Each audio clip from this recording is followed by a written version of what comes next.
사무엘상 28장 3절부터 14절까지 말씀 같이 읽도록 하겠습니다.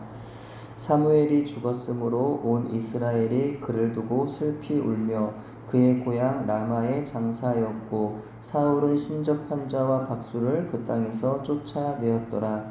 블레셋 사람들이 모여 수넴에 이르러 진침해 사울이 온 이스라엘을 모아 길보아에 진쳤더니 사울이 블레셋 사람들의 군대를 보고 두려워서 그의 마음이 크게 떨린지라. 사울이 여호와께 묻자오되 여호와께서 꿈으로도 우림으로도 선지자로도 그에게 대답하지 아니하시므로 사울이 그의 신하들에게 이르되 나를 위하여 신접한 여인을 찾으라. 내가 그리로 가서 그에게 물으리라 하니 그의 신하들이 그에게로 이르되 보소서 엔돌에 신접한 여인이 있나이다. 사울이 다른 옷을 입어 변장하고 두 사람과 함께 갈새 그들이 밤에 그 여인에게 이르러서는 사울이 이르되 청하노니 나를 위하여 신접한 술법으로 내가 내게 말하는 사람을 불러올리라 하니 여인이 그에게 이르되 네가 사울이 행한 일 곧 그가 신접한 자와 박수를 이 땅에서 멸절시켰음을 아나니 네가 어찌하여 내 생명을 올무를 놓아 나를 죽게 하려느냐 하는지라. 사울이 여호와 이름으로 그에게 맹세하여 이르되 여호와께서 살아계심을 두고 맹세하노니 네가 이 일로는 벌을 당하지 아니하리라 하니 여인이 이르되 내가 누구를 내게로 불러올리랴 하니 사울이 이르되 사무엘을 불러올리라 하는지라. 여인이 사무엘을 보고 큰 소리로 외치며 사울에게 말하여 이르되 당신이 어찌하여 나를 속이셨나이까. 당신이 사울이시니이다. 왕이 그에게 이르되 두려워하지 말라. 네가 무엇을 보았느냐 하니 여인이 사울에게 이르되 내가 영이 땅에서 올라오는 것을 보았나이다 하는지라. 사울이 그에게 이르되 그의 모양이 어떠하냐 하니 그가 이르되 한 노인이 올라오는데 그가 겉옷을 입었나이다 하더라. 사울이 그가 사무엘인 줄 알고 그의 얼굴을 땅에 대고 절하니라. 아멘. 사무엘의 죽음과 함께 사무엘이 평생에 걸쳐 강조하였던 하나님의 말씀과 그 가르침에 대해 백성들 스스로가 돌아보고 각성하는 분위기가 이스라엘 가운데 퍼지게 되었습니다. 이러한 이스라엘의 분위기 속에서 사울은 백성들의 인기를 얻고자 신접한 자와 박수를 그 땅에서 쫓아내는 일종의 종교 개혁을 단행합니다. 이때 사울은 여자 무당인 신접한 자와 남자 무당인 박수를 순수한 동기로 하나님을 경외하기 때문에 쫓아내는 것이 아니었습니다. 이는 영적 지도자인 사무엘의 명령에 따른 것이었고 더 나아가 사무엘의 죽음 이후 그 공백을 자신의 영향력 확장의 수단으로 삼으려 했던 것 뿐입니다. 신접한 자와 박수는 죽은 사람의 혼령과 접촉하거나 그들의 대언자 역할을 함으로써 사람들의 미래를 점치거나 사후세계와 접촉하려는 영매나 점쟁이를 말합니다. 근데 구약에서 죽은 자의 혼령이라고 생각되던 세력은 신약에서 사탄의 사주를 받은 귀신의 세력이 이미 드러납니다. 율법은 신접한 자와 박수를 추종하는 자를 하나님의 백성 중에서 끊어버리라고 엄하게 경고합니다. 사울이 죽음을 당한 이유도 하나님 말씀을 지키지 않고 신접한 자에게 가르침 받기를 청했기 때문이라고 역대상 10장 13절에 기록하고 있습니다. 귀신을 따르는 사람들의 가장 큰 특징이 무엇일까요? 그것은요, 두려움에 사로잡힌다는 겁니다. 바로 사울이 그러했죠. 사울의 마음은요, 늘 두렵고 떨렸습니다. 하나님 편에 서 있던 다윗은 위험한 처지에서도 평안을 누릴 수 있었다고 한다면 이스라엘 땅에서 가장 안전한 나라의 왕인 사울은 늘 두렵고 불안했습니다. 사울은 블레셋의 군대를 보고 두려웠지만 다윗은 천만인이 에워싸 진을 칠지라도 여호와께서 원수의 뺨을 치시고 악인의 이를 꺾으시기에 두렵지 않다고 시편 통해서 노래하고 있습니다. 사울이 불안하고 두려웠을 때 어떤 선택을 했는지를 보면 그가 어떤 사람인지가 잘 드러납니다.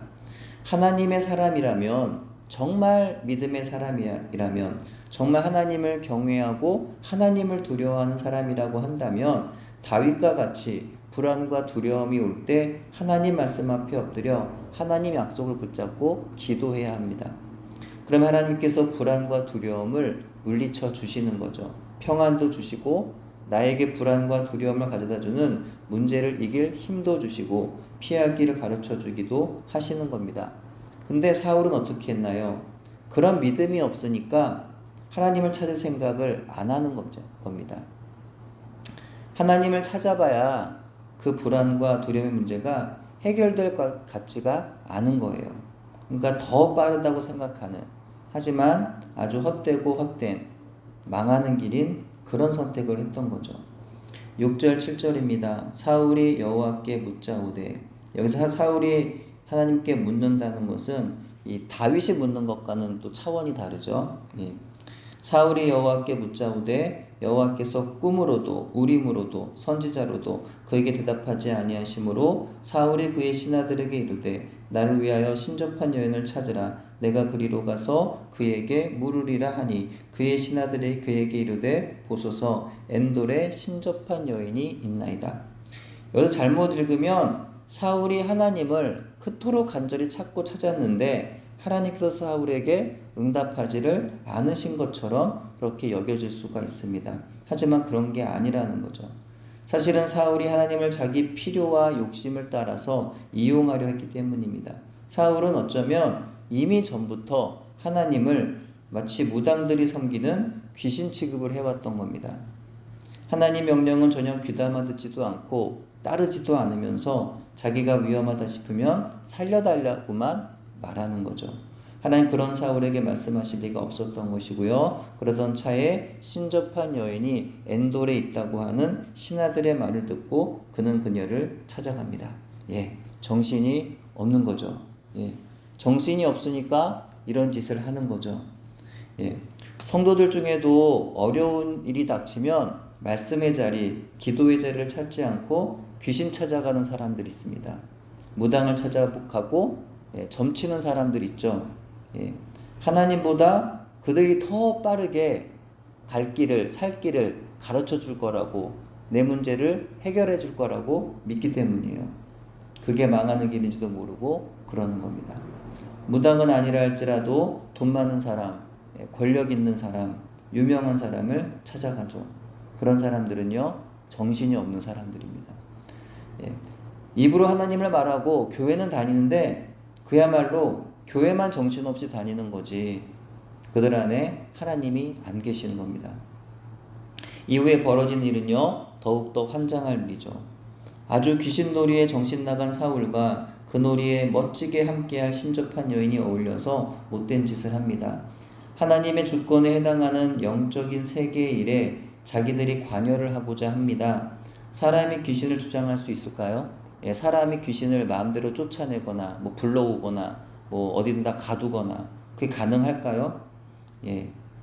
때로는 뭐 물론 우리가 예수의 이름으로 물리치는 경우가 있지만 그거는 어떻게 하나의 좀 하나의 한 부분이라고 볼 수 있지 사람이 귀신을 마음대로 이렇게 주장할 수는 없다는 거예요. 영화나 드라마에서 퇴마사 이야기가 나오고 어떤 사람들은 자기가 귀신을 쫓아내고 잡으며 없앨 수 있다고 말합니다. 역시도 정신 나간 소리라는 헛소리입니다. 사람은 영적인 존재에게 실제적인 영향을 끼칠 수가 없습니다. 귀신도 사람에게 반대로 실제적인 영향력을 끼칠 수가 없습니다. 육신의 세계와 영의 세계는 구분되기 때문이에요. 근데 사울은 신접한 여인을 만나서 그녀에게 죽은 사무엘을 불러오라고 명령하죠. 그랬더니 그녀는 정말 죽은 사무엘을 끄집어 올리죠. 근데 이게 말이 된다고 생각하십니까? 이런 말도 안 되는 이야기들이 진짜라고 믿으니까 자기가 이런 능력을 행한다고 말하는 이단들이 생겨나는 겁니다. 세상을 떠난 사람은요, 육체와 영이 분리됩니다. 영은 음부나 낙원에 가서 주님이 재림하시는 심판의 그날이 이르기까지 거기 머물게 됩니다. 주님이 오시면 의의 심판을 통하여 새하늘과 새 땅이라고 하는 영원한 천국과 영원한 불못이라고 하는 지옥으로 분리되는 겁니다. 그래서 우리가 흔히 천국에 간다라고 하는 것은 그 성경적으로 정확히 말하면 바로 가는 그 세계를 말하는 게 아니라 주님 오시고 나서 가게 되는 그 나라를 의미하는 거예요. 예, 엄밀히 말하면. 그래서 우리는 사람이 죽을 때 다시 세상으로 올 수가 없다는 겁니다. 그게 성경이 말하는 진리라는 거예요. 근데 사울은요, 그 순리를 거슬러서 죽은 영을 불러올리려고 하는 아주 커다란 악을 행하고 있는 것이죠. 사무엘로 가장한 거짓되고 헛된 영은 사무엘을 흉내내어 사울에게 앞으로 될 일을 들려줍니다. 거짓 영은 하나님을 흉내낼 수는 있어도 미래에 일어날 일에 대해서 정확히 말할 수는 없습니다. 근데 신접한 여인이 불러낸 사무엘이 미래에 일어날 일에 대해서 말했다고 하여서 그 악한 일을 하나님이 허용하셨다고 말하는 주장들이 있습니다. 저 역시 설명하다 보니까 허용이라는 단어를 사용하게 되는 경우가 있는데, 여기에서는 굳이 설명하자면 허용하신 것이 아니라 내버려 두심이라고 설명하는 것이 맞을 것 같아요. 그러니까 허용하신 것과 내버려 두신 건 엄연히 다르죠. 예. 하나님은 신접한 여인과 이미 버리신 우상숭배자 사울의 귀신놀이에 함께 하실 뜻이 절대로 없으셨습니다. 이 일에 하나님께서 조금이라도 개입하셨다거나 허용하셨다거나 사용하셨다고 말하는 건 대단히 잘못된 이해라는 거예요. 야고보서 2장 19절입니다. 네가 하나님은 한 분이신 줄을 믿느냐? 잘하는도다. 귀신들도 믿고 떠느니라. 예. 실제로 귀신, 즉 악하고 거짓된 영들은 하나님과 하나님의 일하심에 대해서 알고 있습니다. 하지만 그럼에도 불구하고 이들이 악하고 거짓된 영으로 남아있는 이유는 그들의 존재 자체가 하나님께 속해 있지 않고 하나님과 떨어져 있기 때문입니다. 즉 우리가 하나님을 안다고 하는 것은 머리로, 입술로만 하나님을 아는 것을 이야기하지 않는 거죠. 우리의 삶과 생각과 마음 중심이 모두 하나님께 속해 있는 것을 하나님을 알고 믿는 것이라고 정의할 수 있는 겁니다. 그렇지 않으면 귀신들도 알고 떠드는 수준의 그런 신앙을 벗어나지를 못하는 거죠. 그러니까 우리가 때때로 헷갈리는 이유가 여기 있습니다. 악한 영들도 다 틀린 말을 하지 않더라는 거예요. 아니 오히려 그들이 매우 옳은 말을 하더라는 겁니다. 예. 그러니까 사람들이 그 말을 듣고 미혹을 당하는 거죠. 다 맞는 말이니까. 틀린 말이 아니기 때문에 그 말을 듣고 맞아 그러고 따라가는 겁니다. 예. 그들도 하나님을 고백하고 그들도 하나님 하신 일을 행하더라는 거예요. 때로는 기적도 행하고 이적도 행하고 신비한 일들을 행한다는 겁니다. 능력을 행한다는 겁니다. 하지만 그러나 그럼에도 불구하고 그들은 하나님께 속하지 아니하고 그들이 행한 일들은 분명히 악하다는 거예요. 이상하고 불경건한 일이더라. 그래서 그들이 옳은 말을 하고 맞는 말을 한다고 해서 그들의 말이 하나님께로부터 온 것이라고 말할 수는 없다는 거죠. 헷갈리지 맙시다. 예. 영분별의 지혜를 하나님께 구합시다. 예. 영분별이라고 해서 대단히 특이하고 신기하고 그런 걸 말하는 게 아니라, 하나님이 어떤 분이신지 알라는 거예요. 하나님이 어떤 분이신지를 분명히 인정하고 선포하라는 겁니다. 선하시고 거룩하신 하나님은 악한 일에 절대로 개입하실 수가 없으십니다. 그것은 개입하심이 아니라 허용하심도 아니라 사용하심도 아니라 내버려 두심이에요. 그들끼리 귀신놀이를 하든지 말든지 그냥 두시는 겁니다. 결국 그들은 때가 되면 하나님의 심판을 피하지 못하게 될 것입니다. 네, 우린 어떤가요? 불확실한 미래로 인하여 불안하고 눈에 보이는 대적이라고 하는 고난과 시험과 환난 때문에 때때로 두려운가요? 그래서 뭐라도 붙잡고 싶고 뭐라도 의지하고 싶은가요? 하나님은 멸시하면서 귀신 찾아간 어리석은 사람들이 얼마나 많은지 모릅니다. 교회가 많다고 비난하지만 절이 많다고 비난하고 점집이 많다고 비난하는 사람은 없죠.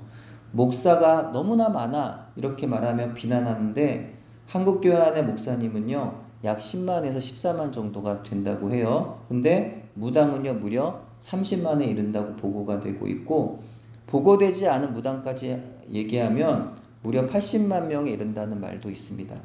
근데 무당 많은 거 비난하는 사람 못 보셨죠? 근데 목사 많다고 비난하는 사람들이 주변에 꽤 많습니다. 이상한 일 아닙니까?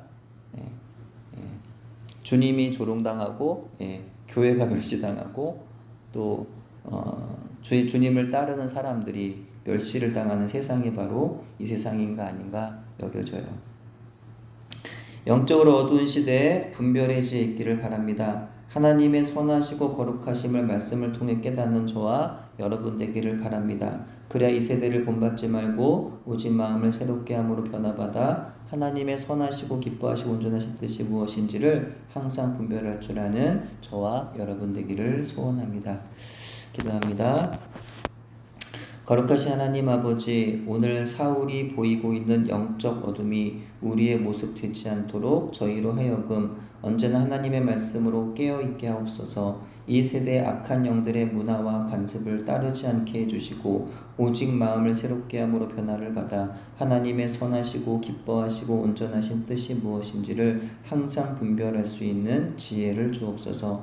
하나님을 단지 지식으로 아는 것이 아니라 하나님의 말씀 안에서 우리의 생각과 마음과 삶의 중심이 하나님께 속하여 하나님의 선하심과 거룩하심을 본받도록 우리를 다스려 주시옵소서.